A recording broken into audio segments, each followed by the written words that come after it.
अलग से motor vehicle act के अंदर प्रोविज़न बनाया गया है। मोटर व्हीकल एक्ट, जहाँ तक कंपेंसेशन क्लेम करने का क्वेश्चन है, it is called as social welfare legislation. Why it is called social welfare legislation? There are so many reasons behind it. Moreover, when we say that Motor Vehicle Act, as far as claim of compensation is concerned, is a social welfare legislation, then we have to trace the provisions which are enacted in the statute itself, which says that Motor Vehicle Act, as far as compensation claims are concerned, it is a social welfare legislation. What are the relevant provisions as far as the claim of compensation is concerned to the victims of compensation? We all are aware that the provisions are for the welfare of the victims of accidents. In order to avoid the destitution, the beggary and the other social evils, it is necessary that the victims of accidents may be given just compensation by the courts. For this purpose, the legislation has been drafted keeping in mind various factors which shows that it is for the welfare of the victims of the motor accidents. Number one, we have to see why it is called the social welfare legislation. In order to know the real principles behind social welfare legislation, first of all we have to see that there is a provision that by affixing a fixed court fees of ₹20 in Delhi, you can claim any amount of compensation. In case of other civil matters,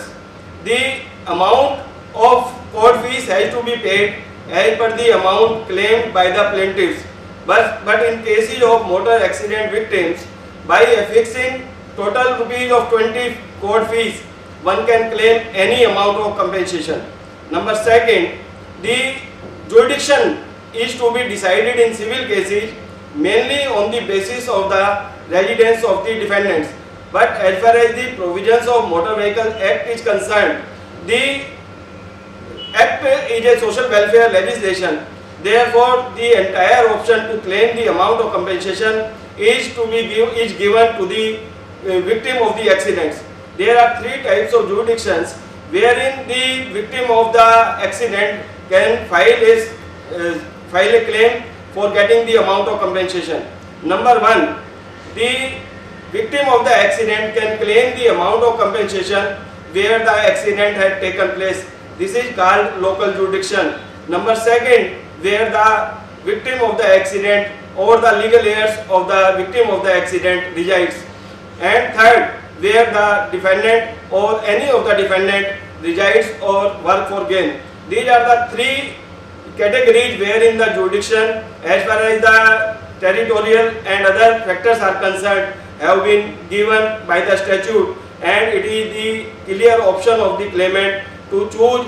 his choice to file the claim for compensation as per his own wishes and as per his own desire. As far as the third point is concerned, the question of social welfare legislation, we can see it from one more angle. The adjudication of the victims' compensation has been given to the tribunals. The working of the tribunals are completely different from the working or adjudication of the civil cases in civil courts. Generally, in the adjudication of claims,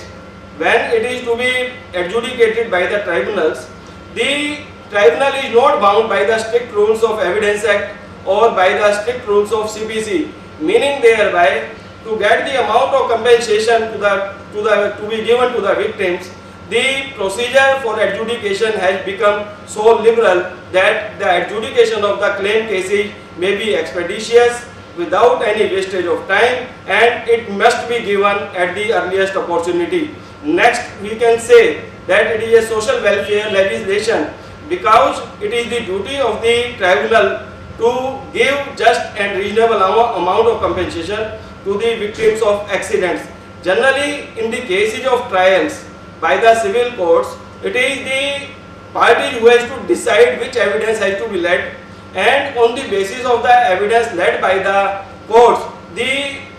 presiding officers they decide the cases either in favor of the plaintiff or in favor of the defendants. But as far as the adjudication of claim cases are concerned, this is the completely duty of the tribunal, the duty of the learned presiding officer to take the proceedings to the end, and the view he has to take is to grant just and reasonable amount of compensation, meaning thereby in civil cases whereas the duty lies on the parties, in the claim cases for adjudication the honorable or the learned